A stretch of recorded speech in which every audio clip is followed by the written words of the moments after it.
Hey, what's up, folks? Welcome back to On Texas Football. Welcome back to the Winning Drive. I'm lifetime Longhorn Rod Davis. Pleased to be joined by fellow lifetime Longhorn, the young prodigy CJ Vogel. We'll be joined by, boom, talk about perfect timing, our own high school football coach from Bernie Capel, Brownwood, Belton Rotan, also played college football at Abilene Christian, coach there as well, was on the staff at the University of Texas for multiple head football coaches. And these days you can catch his work over at ShipleyRanches.com. It's our own coach, Bob Shipley. What's going on, Coach? How you feeling? Hey, it's getting closer and closer and closer, baby. Mm-hmm. Oh, yeah. Woo, it's time to shut up. It's time to stop talking about football and play some football. Talking season is almost over, and the Longhorns start training camp. Are we less than 10? Are we 9 days away from training camp? Yeah. Oh, yeah. All I need is training camp. Once training camp starts, that's football season for me. I know some of y'all need the actual game, the kickoff game one. Nah, coach, same way. I've been coaching about training camp. Hey, that's football season, baby. So whatever you guys want to talk about, of course, show belongs to you. Show of the people, for the people, and by the people. So throw it out there. Questions, comments. We'll try to address as many of them as we can. Super chats always jump to the front of the line. You can interrupt the show at any time. Shout out to our friends over at Prize Picks, Vaughn Lane and Hardgrove Roofing. We'll tell you more about them coming up later on in this program. If Stevie Lee joins us, we'll get into some discussion with my man Stevie Lee. Got a lot to talk about there as well. But like I said, you guys own the show. So whatever you guys want to talk about, throw it out there. CJ had a really great column over there. Say column, old school. He had a great piece that he wrote up about the 10 reasons, since we were kind of 10 days away maybe from joining training camp. Maybe that was your inspiration. I'm not sure, CJ. But you had a great piece over there about the 10 reasons for Longhorns to be optimistic heading into the 2026 season. Now, I don't want you to spoil too much of it, but I'd like for you to give us at least one or two of those, and then maybe Coach can and I can elaborate and give you a couple of our reasons for for Longhorn fans to be really optimistic about this 2026 team. Yeah, look. First and foremost, I'll spoil number one. Texas's quarterback is Arch Manning, right? It's a lot of reason to be excited when that's your quarterback. When you saw how well he was able to progress and develop from a year ago, now going into a season in which, hey, he's got plenty of talent around him. And look, we'll talk about the offensive line. Rod, I know that you and I and Jeff all put out a video this afternoon talking about that left guard position. But if that offensive line takes a step in pass protection, look, I don't think you need to run the football at a top 10, top 20 clip. It's that pass protection that you let Arch sit in the back pocket, you allow him to read the field, and you allow his legs to then be a threat in the scrambling aspect of the game. Boy, things will get dangerous. But I'll give you a bit of a nuanced one that I don't think many people really take into account here whenever you start thinking about what's ahead this year. But I think Coach might appreciate it. Special teams, and specifically your experience on special teams. Put kicker, punter aside. Texas went out and added kicker, punter, long snap. Your battery should be good. There's a lot of guys that have played a lot of college football here. But of your 9 leading snap getters last year in special teams, Texas returned 7 of their biggest specialists from a year ago. Additionally, and we talked about it in 2023 when Ryan Sanborn became such a threat for Texas with Keaton Crawford and Keelan Robinson out as his gunners, just downing teams inside the 5, down inside the 10 consistently. Well, Warren Roberson, 4th-year junior.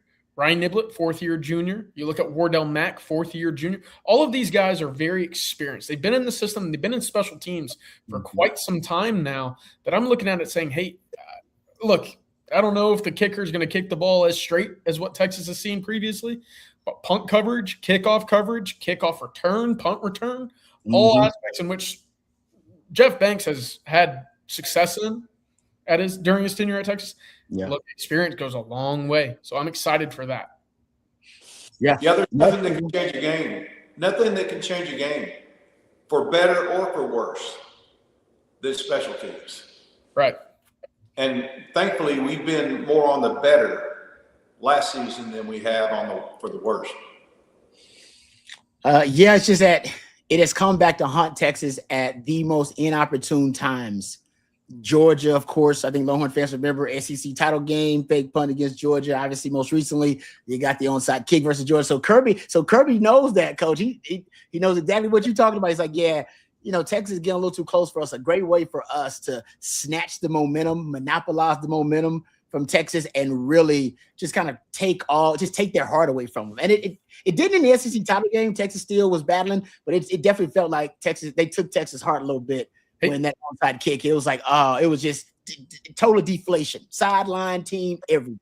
Absolutely. Where did they target that onside kick to? Young buck.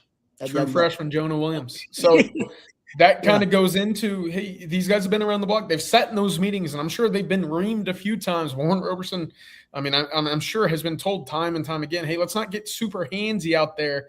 But they've seen all the tricks. They've sat in all the meetings. Look, it won't guarantee success, but boy, I feel much better with a lot of guys on the team that have played a lot of snaps, especially in the special teams area. Yeah. These guys have done that. Yeah, that's a really good point. Listen, I remember, Coach, when it was North Carolina State that we ended up playing and had, what was it 3 punch blocked in that game? It was something embarrassing. And that's when Mac totally shifted and reinvented his special teams approach.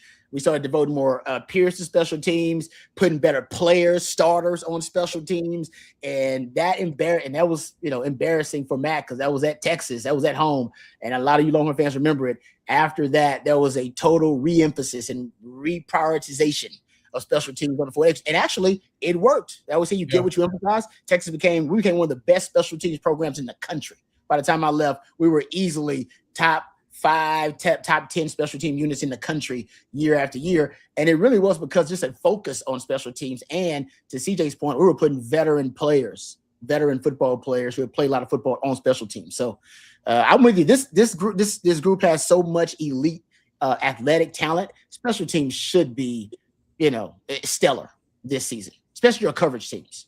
I'm with you on that. Because you talked about on your piece, the gunners should be really good. Sorry, go ahead, Coach. Yeah, now I was just going to say, in all my years of coaching, special teams is one of the hardest to adjust to during the game.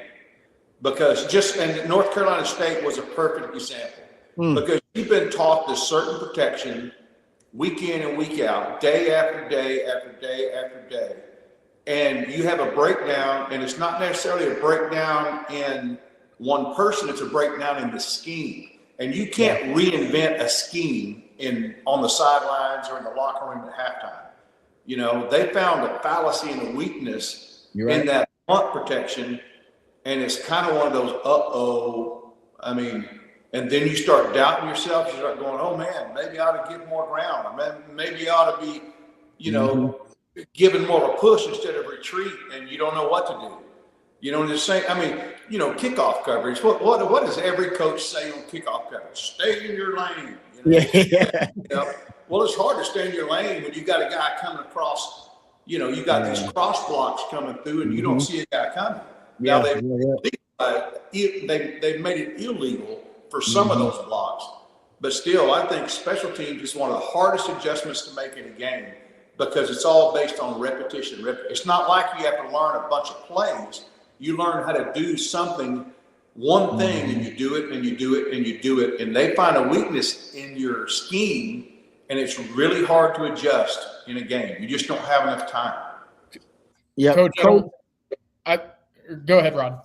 Well, I real quick, just want to say, Coach Steve Sarcasm says Charlie had 3 extra points blocked in one game. I do remember that. To Coach's point, they just found a weakness, and you can't adjust it during the game. I can't come up with a new scheme during the game. That's so that's a great. I agree with you on that. And that Texas has been exposed in that way multiple times by multiple different coaches, and I was a part of one, by the way. At that point, that scheme is just, hey, block that guy. Let's go max protection here. All right. We're bringing the gunners in. That's how you know it's getting bad. We say we're going to bring the gunners in too. Everybody's going to be in. We're going to make this thing a tight max protection. All right. Good conversation there, guys. All right. Before we get back to, we'll get to the super chats here and everything, but I want to thank our sponsors first and foremost before we dive into some of the super chats and other questions. First, let's thank our friends over at Von Lane. We appreciate our friends over at Von Lane. They do a great job of making sure you get from point A to point B, but make sure you do it in a luxurious fashion. First and foremost, nobody does it better than our friends over at Von Lane. First class travel experience on the ground, and you board in minutes at a private hotel terminal. You don't worry about TSA. You're not worried about security checks or delayed flights. lights. You also don't have to worry about worried about traffic or road rage or any of those issues that you deal with when you're driving yourself on the road. No, Vaughn Lane is a first-class travel experience on the ground. And like I said, you have so many different amenities that make this experience so fun. I've taken a Vaughn Lane myself several times. I've taken it to Houston. I've taken it to Dallas. I've taken it for business. I've taken it to go visit family. Each and every time, I'm more impressed than before. And hey, folks, you get a lot of free amenities, the Wi-Fi, snacks, beverages as well. They've actually upgraded the Wi-Fi with Starlink internet, so now it's faster and more reliable. The Vaughn Lane connects Austin, Dallas, Houston, San Antonio, Fort Worth, Plano, the Woodlands, Nashville, Memphis, Atlanta, and Knoxville. And also right now, go to vaughnlane.com. It's your first time riding. Use the code OTF26 at checkout, and you'll get $20 off your first ride with Vaughn Lane. That's Vaughn Lane is elevated regional travel. And also, if you're traveling for game days, don't forget about the Vaughn Lane, folks. You can avoid all the traffic. You can avoid the stress of having to find somewhere to park. If you're traveling from Houston, they've got a great new revamped routes from the Woodlands that'll take you right into Austin for game days. So think about that as well. Also, while we're thanking our sponsors, let's thank our friends over at Prize Picks. Let's give them some love too, because they're always showing us love. Our friends at Prize Picks, they make your sports viewing experience just that much better. And I love everything about Prize Picks, folks, but they have so many great ways for you to enjoy and improve your sports watching experience. And right now is a great time for you to experience it, right? It's America's #1 sports picks app. And honestly, it's about as simple as it gets for player picks. All you do is choose more or less on a few player stats. You're locking your lineup. That's it. And if you're someone who likes picking teams, you can do that too. You can pick teams. Prize Picks has you covered there as well. And now you can pick the winner. You can pick totals on games, even fights. I mean, they run everything that you can think of. All right, our friends over at Prize Picks, they got you covered. All right, so Prize Picks also available in most states, including Texas, California, and Florida. So chances are you can jump in today. And one of my favorite features is that you can follow users on their picks as well. If you like the picks that they're making, you can tell them with one click, and you can follow your friends as well. So now here's the best part. If you've never tried Prize Picks, a great time to do it. Play your first $5 lineup, and they'll give you $150 in bonus lineups if you win. All right, so if you win with that $5 lineup, you'll get an extra $150 in bonus lineup. So use the code HMA. They actually just update this offer, so there's not a better time to do it. So use the code HMA, play the first $5 lineup, and you'll get $150 in bonus lineups if you win. That's Prize Picks, code HMA. Good luck, and as always, play smart, play responsibly, play Prize Picks. Thank you very much to our friends at Prize Picks. All right, before we dive into super chats to kind of put a bow in a conversation that we were having with CJ about his great article that he wrote over on TexasFootball.com about 10 reasons to be optimistic about the upcoming season. Coach, do you have a couple of reasons that you're optimistic about the 2026 season? Have just one or a couple? Whoa. Other than what CJ mentioned, obviously, with Arch and that stuff. Yeah. You know, I'm optimistic about our running game with that running back room. And also, obviously, the wide receivers. Those are two things offensively that I'm very optimistic about. I think, I think we filled some holes in our roster and in those rooms that we didn't quite have last year.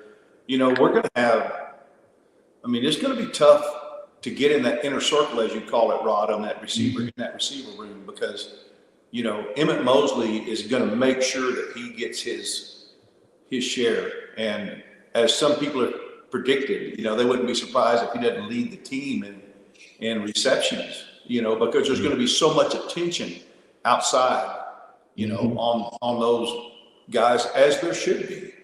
But I'm anxious to see how Sark will utilize this tight end room in the passing game with so much attention, because it's not going to take many games, in my opinion, for people to start paying attention to Emmett Mosley and where he is. Yeah.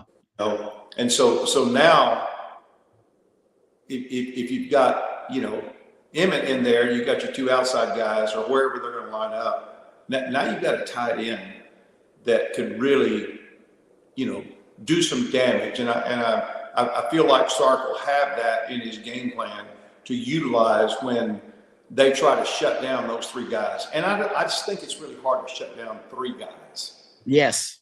Three guys shut them down, as you well know, Rod, from Yeah. it's almost impossible. Then you throw a running game and the way that we like to throw to our backs out of the backfield, it's going to create some problems. And I'm most optimistic about him utilizing all of our weapons on offense. Totally agree with that, Coach. I feel like you're going to have to cover Texas tight ends and running backs with a linebacker every time. I feel like it's going to end up being a safety because your safeties either be rolling coverage over the top of a Cam Coleman or trying to double a Ryan Wingo. You're definitely going to try to win the numbers game against those two guys. If you're not going to try to win the numbers game against both of those guys, that's going to leave you single covered usually against Emmett Mosley, which backs up your theory that he's going to win a lot of the times, those one-on-one situations, because you just don't have enough. You don't have enough resources to devote, to allocate, to stop and roll coverage over the top and to double cover all of the weapons Texas will have. So running backs and tight ends will probably get covered by linebackers most of the time. And if you can scheme it up right, that can be a nice, mismatch or matchup advantage for Texas. And not to mention, if you get that running game going, there's nothing a wide receiver likes more than man coverage with a run play call. Because I love it to see a guy break through the line of scrimmage and the DB still running backwards, chasing a guy man to man, and the running back runs right by him. Yeah, no, you're right about that, Coach. The math is going to be tough on defensive coordinators because you cannot put 7, 8 in the box while also keeping a deep safety over the top of Cam Coleman, rolling coverage toward Ryan Wingo. You can't do all those things. You can't solve all those equations at once. You got to pick which one you're going to try to prioritize from down to down based on the situation. And if you guess wrong, it could be disastrous. Yeah. And that's what Sark is hoping. All right, good stuff there, Coach. Let's bring on Stevie Lee. My man Stevie Lee joins us. We appreciate him each and every Monday, courtesy of our good friends at Hardgrove Roofing. Stevie, how was your weekend? Thanks for joining us. Weekend was good, man. How are y'all? Doing good, man. Doing good. Talking ball, but we know that we're close to the end of talking season and some actual football. I think they start training camp in like 9 days. They start up training camp, which is a beautiful thing. What do you remember about the start of training camp as a player on the 40 acres? Because we were old school. We had actual 2 a days. Now they don't even have 2 a days. Now they do 1 on and they do 2, but even the 2 ain't full pads. They got all these different rules, and I'm glad for them, by the way. These are sensible rules and they're great guidelines. But back in our day, Stevie, they was not that enlightened about that kind of stuff. Yeah, the hard part about 2 a days at the University of Texas when we were there was going all the way to the intramural fields.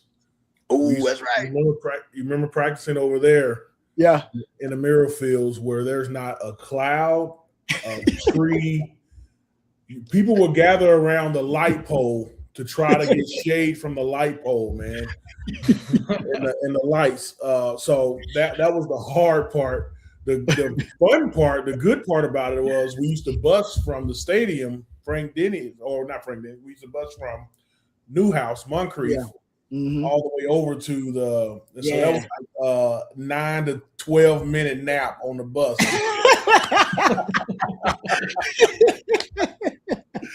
That was the good part, but after you got off the bus, man, it's time to go, and it was hot out there. Yeah, we used to always joke that the sun was a great running back. Even when there was a lot of clouds out there, somehow the sun would find a way to avoid the clouds, like Barry Sanders out there, man, and it would just be owners, no question about it. 100%.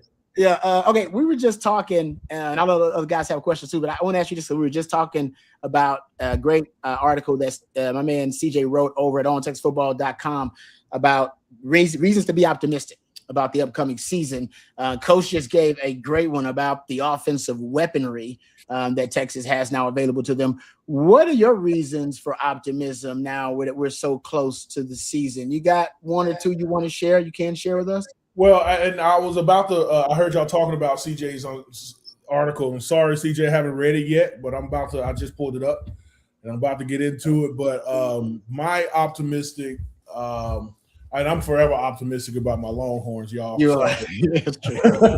That's true. But I'm very optimistic about the weapons we have. This personnel for me, man, and so. I started thinking about and talking to other people about, well, can Sark call the right plays and things, this and that. But I'm like, well, you can mask that with the right players too. So if he called the wrong play, the right player can make that play go off. You know what I'm saying? Mm-hmm. So, and I think we got right players, quote unquote, right players in every single position on the field. You know, so anything on offense, anything can pop off at any given moment, man. We got 3 great running backs that are really, really good. We got, I would say, 4 legit NFL receivers on the roster, and then we got a big arm with Arch. So that's what I'm really optimistic about. That's going to put us over that hump for me is personnel. Yeah, personnel. Look, offensively, 100%. There was one guy that made that list on the defensive line, and it was Justice Terry, just in the sense that, hey, he's healthy. He's ready to rock and roll, but he's also up to 290 pounds. That's 22 pounds from where he was listed a year ago. Well, 2 questions here for you, Stevie. What was your year 1 to year 2 physical difference? Oh, that's good. But also for a guy like Justice Terry, whose impact is more in the pass rush from the interior, have you thought about what kind of season would kind of classify as a good season for a guy like him? Well, I don't know what to make it a good season for him, but these guys are very intentional, and if they wanted him to put on weight, there was a reason for it. Yeah. We may not be playing in the 5 as much as we are going to be in the 3 technique or a 4 technique. So everything that they do with these guys is so technical and intentional. Down and helping out with the interior might be. That's why they wanted this to happen. I mean, we got big defensive tackles, interior defensive tackles, but somebody. I mean, we can hold a hole up and hold some 2 guys in, but somebody got to come fill those holes. Right. So that may be where they were going with that. I don't know, man. It's production wise. I don't know what they look like for him because I don't know what the scheme will be for Muschamp.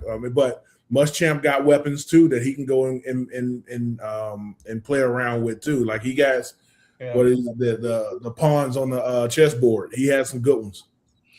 Yeah, no, Justice Terry, because he's right. Basically, he is just the most disruptive force potentially in the interior line. And I think you go look at his run stop rate last year. It was one of the highest on the team. Now, sample size, obviously, very small, but he was really good against the run, made some explosive plays against the run as a defender, right? Just penetrating into the backfield and being disruptive. But I agree with CJ.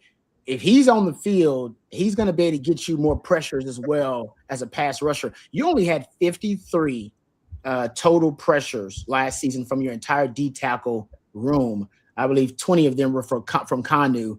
To give you a little perspective on that, 2023, you had 126. In 2022, you had 124 from the D tackle position alone. So there's a significant drop off, and you got to get more disruptive there. That's Justice Terry. That's what he can do. I think out of all those guys in there, he can easily be your most disruptive EPs put in the right situation. Yeah, exactly. And I'll add, I see the guys in the comment right now. Look, 290 for Justice Terry, more than enough weight to play where Texas wants him, right? Stevie, we talked about it a little bit. 3 tech out to a 7, right? They're going to use him off on the edge at times. They'll kick him all the way to the outside of double tight ends if needed, right? So for Justice Terry, it was all about are you big enough to not be manhandled by a 330-pound offensive tackle or some of these guards that teams like Georgia and Ohio State have on their interior? So 290 feels great because that quickness and that strength, I'm sure by now we've all seen the photo of Justice Terry in 7th grade when it looked like he was training for Ironman every weekend. Like he's a specimen. So that's right where you want him. You go into fall camp saying, yes, okay, strength team accomplished exactly what they needed for him this offseason. You also asked me, what did I come in at year 1? Yes. So year 1, we talked about this a couple years ago. Mad Dog found it or something like that. I came in at 288 pounds out of high school. And and then my first season, my playing weight was supposed to be around 305, but I was really around 315. Because, hey, man, during the season, we had a lot of food, right? We did. Yeah. Every time you stepped on the bus, it was food in your chair. Every time you stepped on the airplane, it was food in your chair. You get off the bus, there's snacks in the hotel. It was, and coming from Shreveport, Louisiana, you put food in front of me, I'm gonna eat it. You know what I'm saying? Hey, plus back then, Stevie, when y'all were in the old dining hall, had the ice cream machine, that had the cakes and stuff out there. I mean, it's not like that anymore. And it shouldn't have been like that back then either. I know, because I like that ice cream machine. Yeah. No, he's right. I remember that being a lot of food all over the place. It's interesting, because I think everybody has to go through these. I mean, because even when I came on 40 Acres, I was a defensive back. But remember, they were still running the option. Hell, Nebraska was still running triple option. There at Nebraska. So they beefed me up too. I got up to like 195 when I first got there, just because a nickel back in that day was actually a linebacker. Now your nickel back is actually DB. Your nickel back had to get in the box and be a linebacker back in the early stages of the Big 12.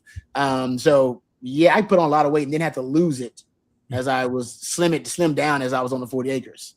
Marco, I see you, man. You come over to the buffet, over to the pasta bar. Now that was they still got it. They do. Yeah, and I stay away from it, man. I can't do that anymore, man. I'm 45 years old now, dude. I would probably go into cardiac arrest in that place right now. People have no idea how obsessed that football team used to be with that pasta bar. It was an obsession. Like, guys in their order and how particular they were. Guys probably still can tell you what their order was at the pasta bar. They were that obsessed with it back. I can tell you what mine is. I don't want to get into it because I might go down there. So, all right, Stevie. Before we let you go, I got one question. I'm going to ask the panel this too at one point, just to finish this sentence. Texas wins the national title if blank. Go. Ooh, if our guys stay healthy. Oh, I like that. Okay, that's good. If we stay healthy, Coach Sark has all of his weapons throughout the entire season. I think we'll be perfectly fine. And at this point, guys, I think that we can lose a game or two. I don't think we will, but that's a prediction, isn't it? We predicted that last year.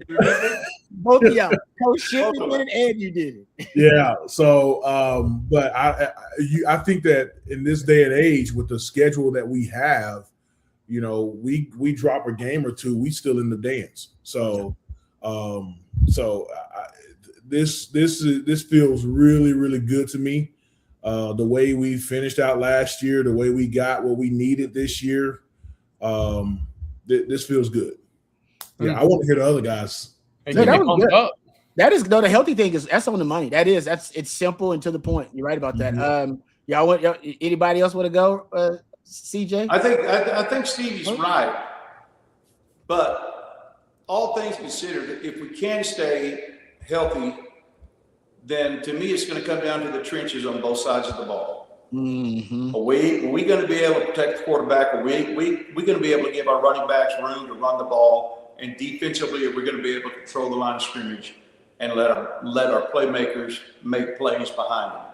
Mm-hmm. And be disruptive, as Stevie always talks about. To me, it comes down to the line of scrimmage. Yep. We got everything else. That's the unknown that we keep talking about, and we're not going to talk about it too much longer because we'll be able to see. Well, very soon, Coach, it won't be the unknown. You'll either know if Texas has it, or you'll know if they very, very much do not. I was trying to think about this. If Texas finished top 5, tied for number 4, I believe, in turnover margin. Yeah, top 5. Yeah. Mm-hmm. I almost want to say if Texas does it again, if they win every game, obviously not every game, but by the end of the year, if they have a turnover margin of 1+. It's kind of where I'm looking. If you're giving yourself one extra possession than your opponent, with this much firepower offensively, with the defense, with Will Muschamp kind of being the the brain of the operation on defense, I trust that Texas will end up with more points if they end each game or by the end of the season with a 1+ turnover margin in their favor. Mm-hmm. If they're top 5 again in turnover margin, that's what I'm looking for. The reason that's interesting because I believe like Michigan, Indiana, like some of your recent national champions. Sark even Indiana was number 1.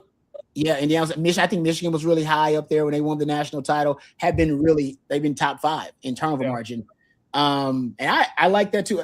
It's that explosive play margin, turnover margin. Sark has mentioned it multiple times. They got to be good there. Last year they were +10 in explosive play margin. In 2024, remember they led the country in explosive play margin. They're the most explosive team in the country. Last year you were tied for like 23rd. You didn't have that, that advantage over your teams, but you did take care of the football. You took care of the football in 2025, but you weren't explosive. So you can combine 2025 top 5 turnover margin and 2024 top explosive play margin in the country. Now you cooking with some chicken grease. Mm-hmm. You ready to roll? I see Stevie got that. Stevie was hungry now. Talking about no question. Well, let me say this also. I saw somebody talking about in the chat about the penalties, and that was a problem for us last season. And so a little bit that I've heard out of the summer workouts is they've worked really, really hard on discipline. Okay. So great point. Yeah, they've been working really hard on discipline, making sure that you do the little things right. I mean, there may still be some penalties out there, but that's a start to go and do every little thing right that you have the discipline on the field. It'll translate to the field. There's 138 teams this year in D1. There were 136 a year ago. You know how many teams had more penalties called against them than the University of Texas? Wow. Come on. 4. That's insane. 132nd. So I'm with you. Jerry's talked about it too. If Texas is even in the 70s, if they cut them in half, that's about 4 penalties a game, 25 to 30 yards. That makes a world of difference. Now imagine if they make a jump all the way up to the top 20 or 30, and you're saving yourself a lot of poor plays, free plays, extra yardage. Yeah, I went and did some research on how much yardage Texas lost because of penalties and negative plays last season. And basically, I had them as, I think, 10th in the country in terms of yardage loss, negative yardage loss to penalties and to negative plays. And that's how bad they were and how undisciplined. You won 10 games. Yeah, exactly. So we're just saying, hey, don't be the worst. I'll be the most undisciplined team in the Power 4. Just be average, what I mean, or a little below average, and you'll be tremendously improved. Stevie, thank you, brother. We appreciate you taking the time. I won't take up too much more of it, but we appreciate you and can't wait to talk to you next week. Tell that beautiful family of yours we said hi. I appreciate it, man. Thank you, guys. The other thing that I was going to say was, I'm sorry. Shoot, what was I going to say? I'm sorry, man. I just lost it. But anyway, I'll catch up with it next week, man. But thank y'all. Appreciate it. Hargrove Roofing, y'all. Yeah, that's right. Thank you for reminding me. Yeah, I appreciate you. Stevie Lee, my former teammate, lifetime Longhorn, joins us courtesy of our good friends at Hargrove Roofing. If you have any concerns or questions about your roof, leave it to the professionals. Yes, Stevie Lee works with the folks at Hargrove Roofing, but he won't be on your roof. You ain't got to worry about that. All right, he's lost some pounds, so I think he could do it, but he don't want to be up there. You don't want him up there, but you want to find professionals over at Hargrove Roofing taking care of your roof. They're offering a free roof inspection today, 512-645-3202. Offices all over Texas, Louisiana, and Arkansas, but I promise you they're the most pro burnt orange roofing company out there. Thank you very much to our friends at Hargrove Roofing, hargroveroofing.com. All right, we can get to some super chats here. And then actually I didn't give my answer on when Texas, because I could just go explosive play margin. I'm just going to go Texas wins the national title if they're clutch, because I need them to be clutch in the fourth quarter. I need them to be clutch in critical situations like third down and red zone. And Sark hasn't really had an offense that's clutch in the red zone and in third down yet here at Texas since Bijan and Rojo left. That was the last time you had offenses that were elite in those categories. I think Texas, they get back to being elite in critical moments like that. and being clutch in the fourth quarter. Last time Texas won a national title, they had arguably the most clutch player in the country and the most clutch player in Texas football history running the show. You got to be clutch. How clutch was Indiana? Yeah. How clutch was Ohio State when they won? Think about all the national title runs. All you can think about is, damn, they was clutch though. In the big moment, they were bigger than the big moment. And in critical moments, they were at their best. And Michigan was like that before that. If Texas isn't clutch, they'll get far, but they won't get to their ultimate destination. They won't get to the promised land because you got to have make those clutch plays down the stretch to do it. All right, let's get to some super chats while we got some time here. How about this one? Is that Terrence Jones? Hey, Terrence Jones, we throw that out there already? Stevie, did you play both sides at Evangelist? We should have asked Stevie that. Stevie answered in the chat. He said no, which I kind of answered in the chat. Okay. About a 280-pound guy that moved like Stevie, coach, I might just be saying, hey, here's the rock. Give me 3 yards. He was on a load. I think he was on a team that was kind of loaded, though. I believe they were one of those kind of factories down there in Shreveport at the time, because we got 2 guys. We got P. Jeezy and Stevie Lee out of there. I believe in the same class. So they got some ballers out there. So maybe they didn't need them, but I'm with you. Usually you got a guy like Stevie that moves like that. You're going to play both ways for me, at least situational. Terrence Jones with another one. Thank you for the super chat. We appreciate it. Says, hey guys, with this running back group, do you think one will get enough touches to break the Texas single season rushing record? Nope. Not rushing, not just running the football. Because Sark likes to throw his backs too much. Remember, Jaden Blue and Trey Weisner were both top 10 in running back targets that year in 2024. And now you're split. The sales pitch to these guys had to be, coach, that, hey, I'm gonna put you guys in the pony package out at the same time. We're gonna be splitting carries, so I'm not gonna wear you guys out. You're gonna keep some tread on the tires. You're gonna go to the NFL fresh. You're gonna be fresh for the stretch run, for our title run. So I just don't think with that mentality, you have enough of a workhorse running back that's gonna be able to get that many rushes, break the single season rushing record. No. I would agree. Yeah. I don't think you have a 2,000-yard rusher on this team, but I would like to if Texas had 2 1,000-yard rushers. That would be probably more dangerous, just in the sense of how versatile you could get. I don't know. I don't think it's likely, but I would love it. If you make a title run, if you're playing 17 games, you probably could do it. If you didn't Indiana have 2,000-yard rushers? Yeah, they didn't have an issue at left guard. Yes, very true. Fair. It's like we're talking about the running backs. You're not even talking about the offensive line. Arch is going to take some of them carries too because he likes to run the football. So I don't think so, Terrence. But I like what CJ said. I wouldn't mind having 2 running backs, both of them over 800 yards, somewhere around there. Because I think Sark's also going to put a lot of running backs in the screen game. He's going to bring back a lot of those concepts he used with Jaden Blue, potentially, maybe not the down the field running back targets, but I think some of those swing screens that you saw with Jaden Blue, just kind of getting him out there, those escort screens, to getting him a lead block. I think you'll see some of that stuff. Just to kind of bookend this, 1,000 yards, if Texas plays 14 games, 1,000 yards for both of those guys is certainly possible. It's about 72 yards per game. I'm assuming at some point, one of them will have, or a couple of them will have multiple 30, 40-yard runs. Again, Texas only had 6 of them from running backs a year ago, so it's not like they were, just continuously, throwing those explosive plays out there. But these are different level backs, right? These are all conference level backs that have done it before. I wouldn't be surprised if both of them did. That actually might be something, Rod, I look into. Might end up on the bold take category come beginning of the season. What's fun is when you have a Deontay Foreman type guy bust onto the scene. No, I don't think anybody saw that coming. No, nobody saw that coming. And we got some new faces back here, and you never know what type of running back is going to fit the scheme and fit what we're doing offensively. There may be one that fits it better than another, whether it's a slasher, a guy that can violently change direction, or a guy that can lower his shoulder. And, Deontay Foreman was great at that, just with his arms, just almost like a linebacker drill where you shuck a guy off. And he had such strong legs and great balance. And those are things that, we won't know for sure because we haven't seen enough from some of these guys. I'm trying to think of the last time Texas had 2 running backs run for 1,000 yards.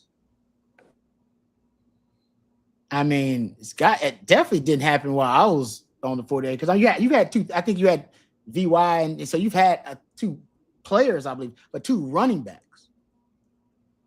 2 running backs rush for 1,000. You probably got to go all the way back. You got to go back a ways. I mean, I'm trying to think. It's definitely since I've been covering that Texas football, I can't remember. CB probably gonna send me the stat here in a second, but I can't recall it recently.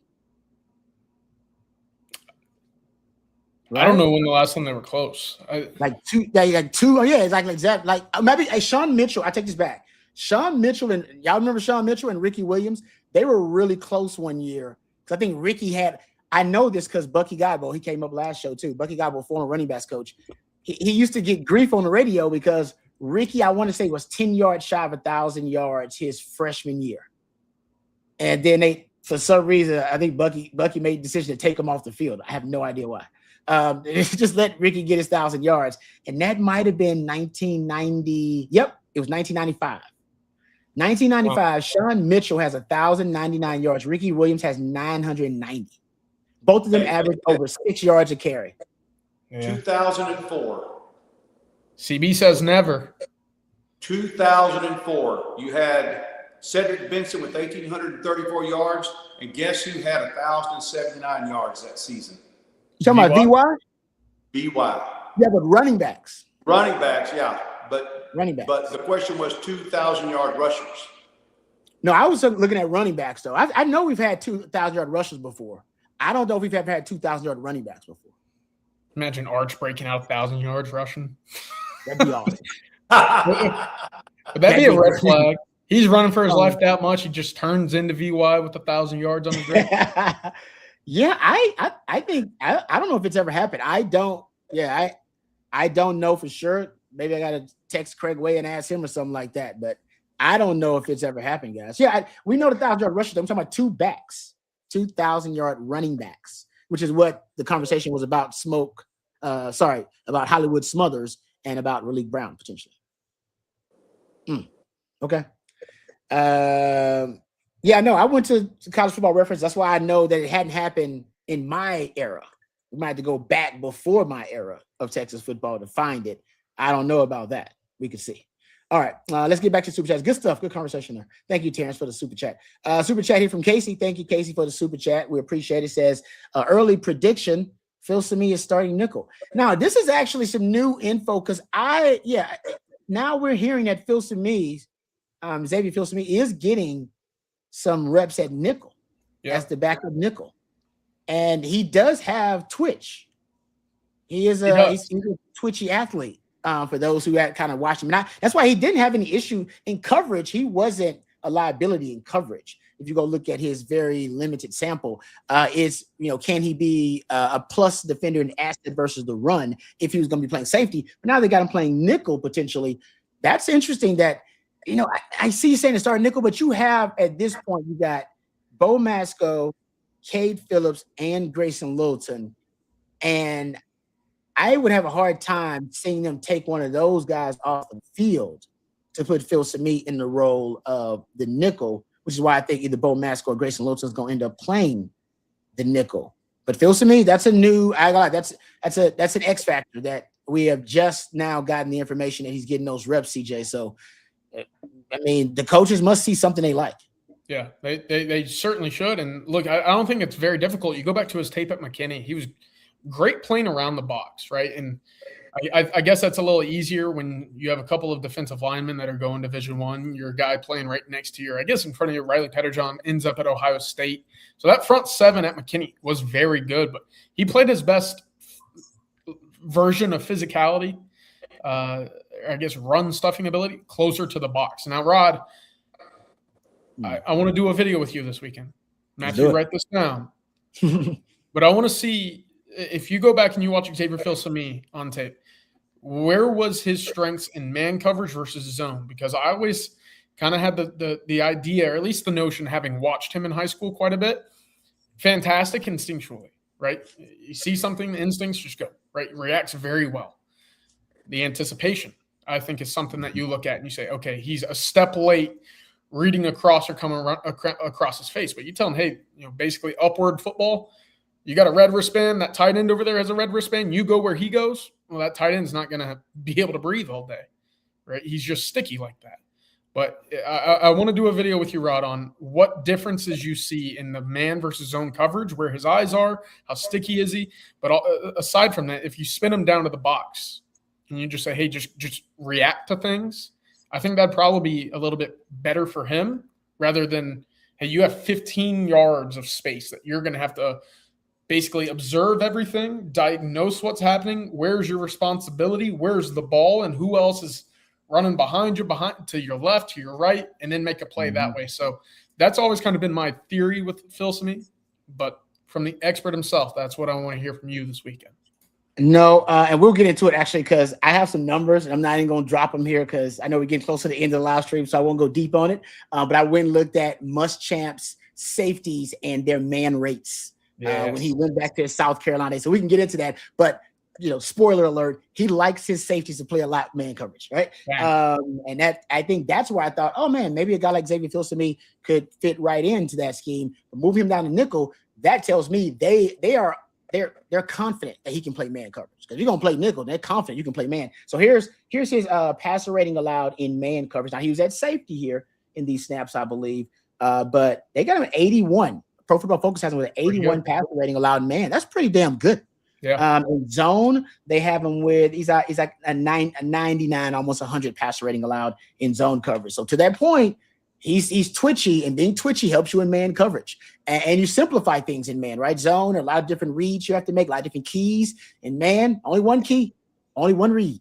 That guy. Yep. That cat right there. So I like that move. I'm thinking, like, if you've faced someone on the schedule this year, like in Eli Stowers last year at Vanderbilt. Oh, like yes. And Grayson Littleton, I think, is fantastic in the nickel spot.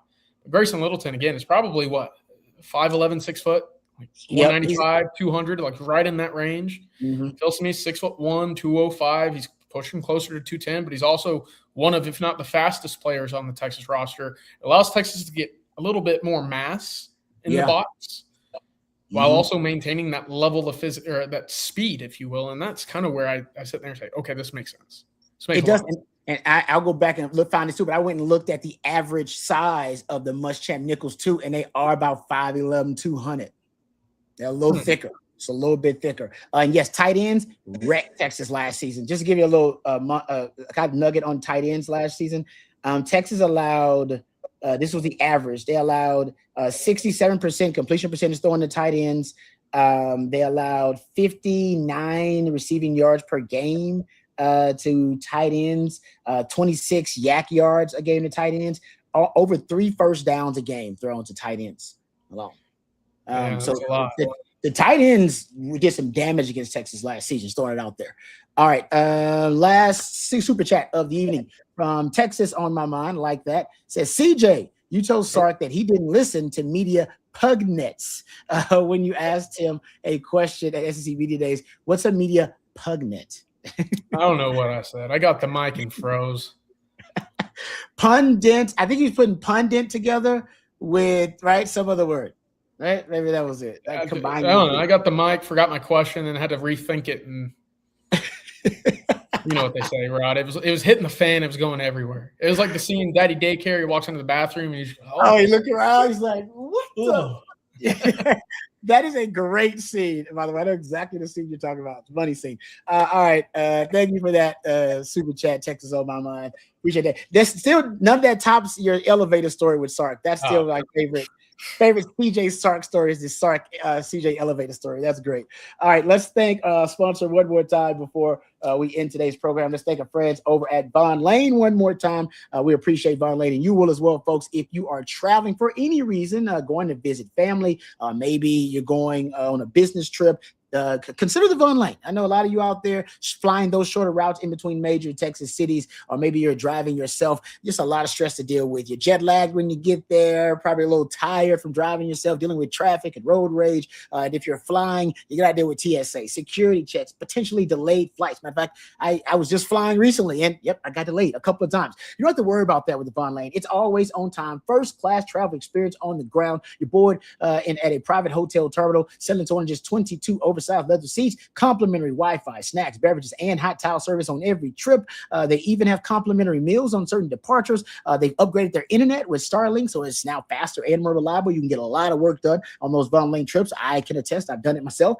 They serve Austin, Dallas, Houston, San Antonio, Fort Worth, Plano, the Woodlands as well, Nashville, Memphis, Atlanta, Knoxville. And if you're traveling with the team, you can charter your own Von Lane coach to design the trip from pickup to drop off. Visit vonlane.com. And if it's your first time riding, enter the code OTF26 at checkout to receive $20 off your first ride with Von Lane. That's Von Lane, your private jet on wheels. Thank you very much to our friends over at Von Lane for sponsoring the winning drive. All right.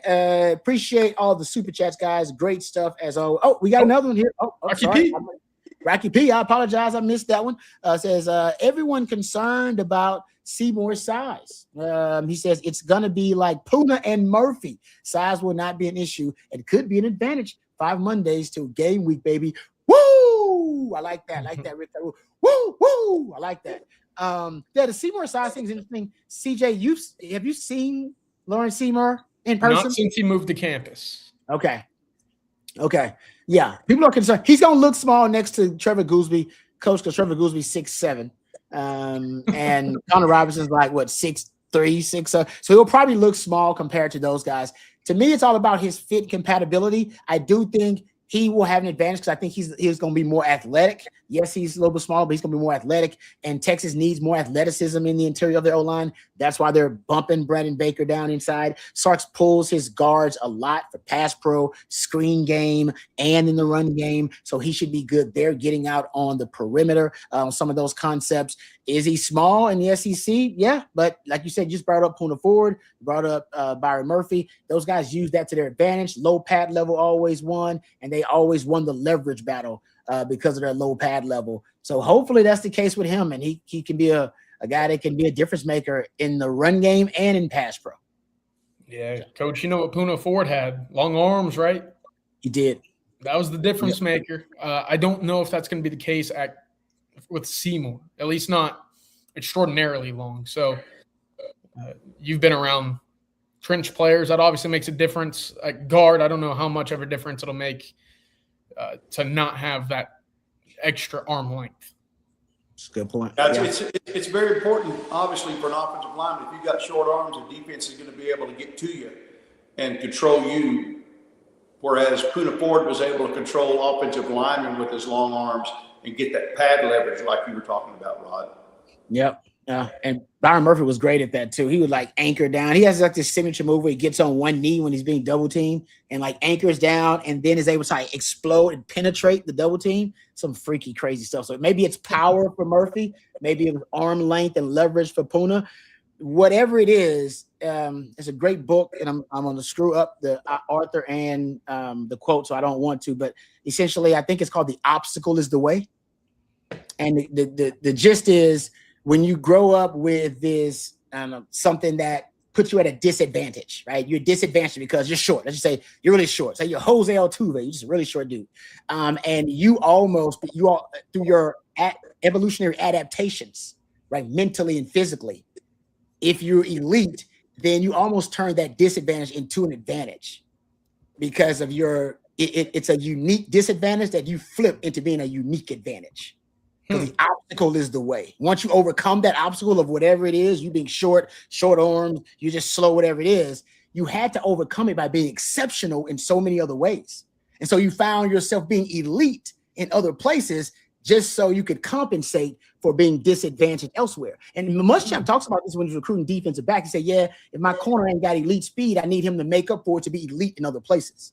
You know what I mean? So that's kind of what you're talking about there with those guys. So good question. One-legged wrestler. You ever seen that guy? But no, that's essentially, yeah, it's like, man, this is weird. How am I going to compete against this? And turns out, hey, it'd be an advantage, right? Good stuff, guys. Good stuff. Oh man, that's funny. All right. Let's thank you, Rocky P. I'm looking for, I think that's the last super chat of the evening. Thank you. I appreciate that. Thank you to Matthew behind the scenes. He's the real MVP. Nobody does it better. Thank you, Coach. Great knowledge and wisdom as always. Appreciate all of your nuggets and expertise, CJ. Thank you to my man Stevie Lee behind the scenes. We appreciate him. Stevie Lee always doing a great job for us. Thank you to our sponsors, Vaughn Lane, Hardcore Roofing, and Prize Picks. If we missed any of your questions, please direct them to the gentleman at Coffee and Football bright and early tomorrow morning, 8:15 a.m. The man, the myth, the legend himself, Bobby Birdman, the estimable Jerry Hamilton. And then also Tuesday night, you'll have CJ Vogel, the prodigy himself, and my man Jeff Howe. They'll be on your Tuesday night live stream starting promptly at 7 p.m. Thank you guys for joining us. Thank you for your participation. Always a fun time for Coach and for CJ and for Matthew. I'm Lifetime Longhorn Rod Babers. Until next time, hook 'em horns. Okay.